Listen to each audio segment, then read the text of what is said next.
Salut mes nakamas, c'est le Doc, j'espère que vous allez bien. Ça y est, je suis revenu de la Made in Asia et tout de suite on va rentrer dans le vif du sujet car on va parler du chapitre 819, un chapitre qui vous a beaucoup marqué vu le nombre de questions que vous m'avez posées sur place. C'était dingue, surtout par rapport à Jack, savoir si Jack était capable de niquer la gueule de l'éléphant. Déjà un mammouth qui va se taper un éléphant, ça, déjà l'image est assez bizarre, mais il y avait aussi plein d'autres choses à parler, comme par exemple l'évolution du personnage de Momonosuke, je vais y arriver, et aussi le futur par rapport à Wano Kuni. On a quelques petites infos qui sont vraiment excellentes. Bref, plein de trucs à dire et c'est ce qu'on va voir justement dans la critique analyse du chapitre de la semaine dernière, le chapitre 819.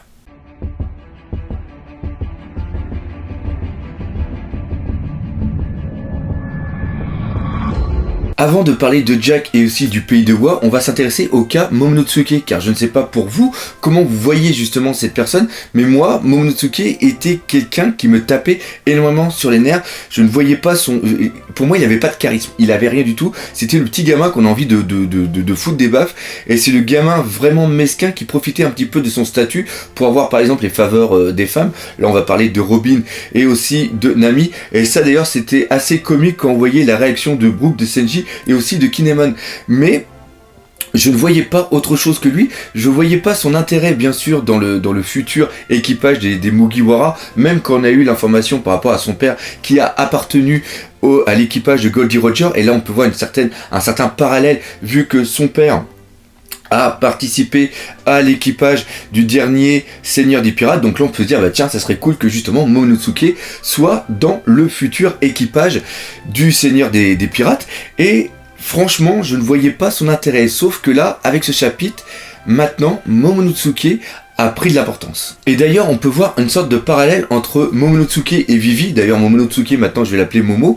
C'est-à-dire que tous deux sont des sortes, entre guillemets, d'enfants, même si Vivi était un peu plus adulte dans sa tête. Elle a quand même pour but de gouverner plus tard un pays qui sera le pays d'Alabasta, et Momo, pareil, lui va gouverner le pays de Wa. Et tous deux, pour pouvoir justement délivrer leur peuple, ont eu besoin de l'intervention de Luffy. Et Luffy, la première fois, a refusé, c'est-à-dire qu'il a refusé d'aider Vivi parce que Vivi ne voulait pas que Luffy s'implique beaucoup plus pour justement ne pas qu'il soit blessé, et Luffy lui explique que être un ami c'est aussi subir des blessures pour aider quelqu'un, et là il fait à peu près la même chose mais inversement pour, je dirais, Momo, c'est-à-dire qu'il lui demande de porter justement vous comprenez de quoi je vous parlais, de les mettre sur le tapis en disant viens me demander de t'aider, car si tu le fais par interposition avec d'autres personnes, c'est pas comme ça justement que tu vas pouvoir gouverner un pays. Et ça, je trouve que c'était très bon, surtout par rapport à ce qu'a dit Brook. Et oui, notre squelette chantant était un petit peu outré dans la façon qu'a eu Luffy d'engueuler Momo, parce qu'il n'y a pas d'autre mot, il l'a vraiment engueulé. Et là on peut quand même se rappeler un petit peu du passé de Brook, c'est-à-dire que lui il a été un garde royal, je pense même qu'il était très haut gradé, et il a justement des notions de comment se passe une famille royale, et on peut imaginer justement qu'il a été pris d'amitié envers peut-être le prince qui avait justement cette régence, c'est-à-dire que quand un enfant devient roi, c'est-à-dire quand un prince devient roi mais qui n'est pas encore en âge de pouvoir gouverner, il y a des personnes adultes qui sont là justement pour pouvoir le guider, et on appelle ça une régence. Et Luffy lui dit que non, normalement un enfant il a ça en lui ou pas, et justement c'est à Momonosuke là maintenant de venir vers lui et de lui demander son aide, ce n'est pas aux autres à côté.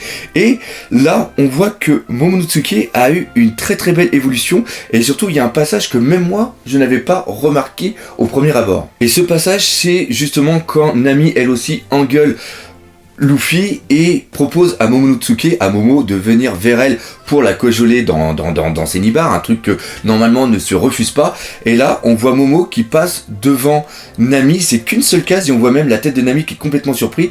Et là Momo va directement vers Luffy et fait un dojeza, je crois que c'est comme ça que ça se dit, j'arrive jamais à le prononcer, c'est-à-dire qu'il se met à genoux devant Luffy pour le supplier de venir l'aider.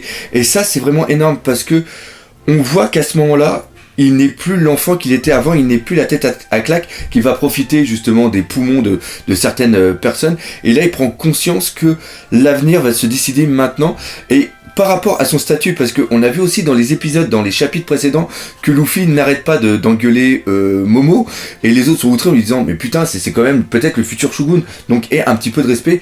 Et là Momo, en étant quand même le futur Shogun, il se met à genoux devant un pirate, et il faut quand même se rappeler que même si on est dans One Piece, les pirates, c'est des raclures de fond de pidé. Ce sont des merdes. Putain, j'ai déjà plus de voix, c'est incroyable.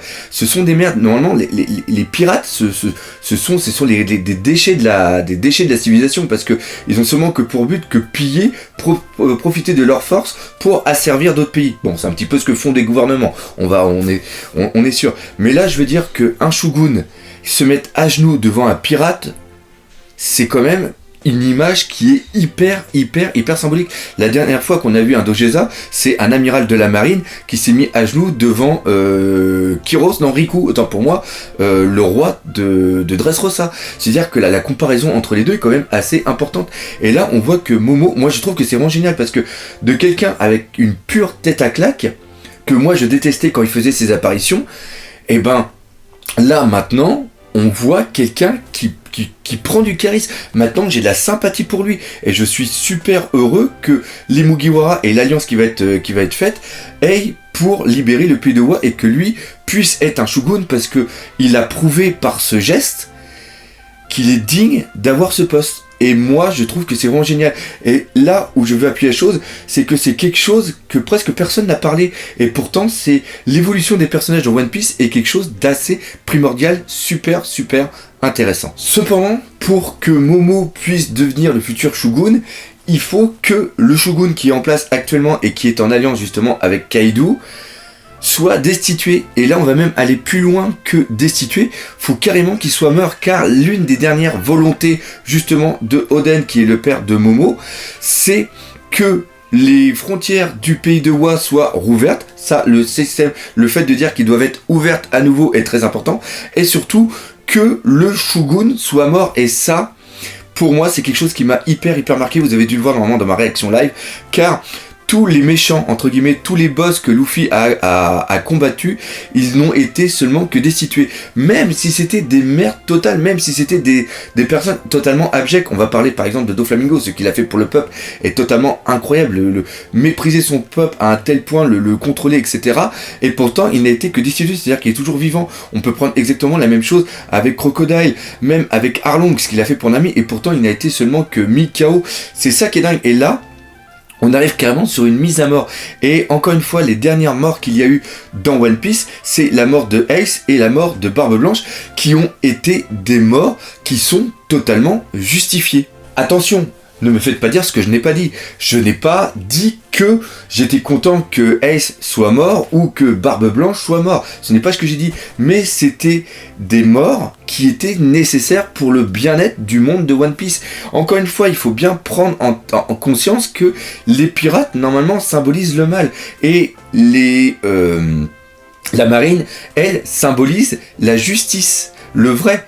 Donc c'est quand même quelque chose qui est pour moi qui est important, c'est-à-dire que Ace, il était nécessaire qu'il meure, car il représentait le passé. Il était le descendant de Goldie Roger, et Goldie Roger, c'était pas un enfant de cœur, c'était un pirate, et je pense qu'il a quand même fait pas mal de massacres. Ça, on a quand même tendance à l'oublier. Et de même pour Barbe Blanche, même si on le voit comme le père vraiment qui est là avec toute sa famille c'est des pirates, et ils ont mis à feu et à sang des pays, ils ont pris leur pays sous leur joug, et c'était pas des enfants de cœur, les gars. Ça, encore une fois, c'est quelque chose qu'il faut comprendre. Donc, leur mort était nécessaire, elle était logique pour l'évolution déjà de Luffy, pour l'évolution de One Piece, mais d'un point de vue justice, leur mort n'a aucun problème, alors que ici on est carrément dans quelque chose d'inverse, c'est-à-dire que la mort du Shogun est nécessaire, c'est pour justement libérer un pays d'une sorte de tyrannie. Et là justement, même si c'est une mort qui est entre guillemets, qui pourrait être juste parce que c'est pour libérer un pays,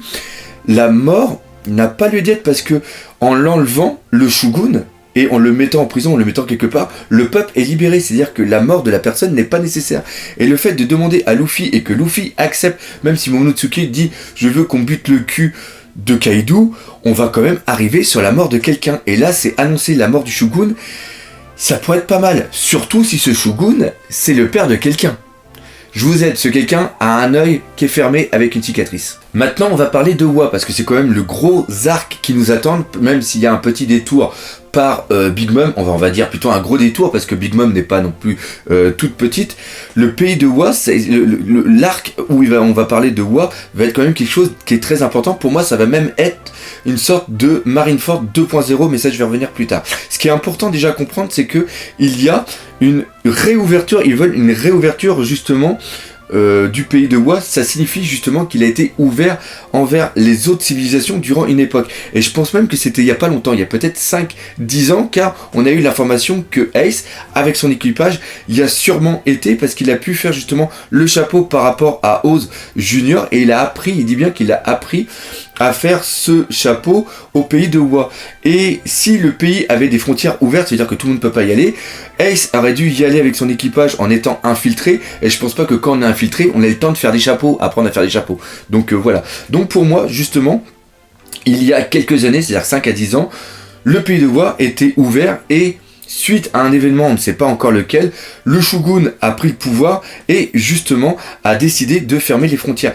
Et là, il y a aussi une autre chose qui est super importante. Pour moi, Oden, vu qu'il avait justement cette vision de rouvrir le pays, il devait avoir un poids politique hyper important, sans être peut-être l'égal d'un shogun. Il devait avoir un poids qui, additionné à d'autres, au niveau du pouvoir politique, pouvait peut-être imposer certaines décisions au shogun. Et c'est sûrement pour ça qu'il est mort, parce que Oden était sûrement une sorte de figure emblématique qui permettait justement le ralliement d'autres personnes, comme justement nous l'a dit Kinemon, pour pouvoir faire une sorte de contre-pouvoir.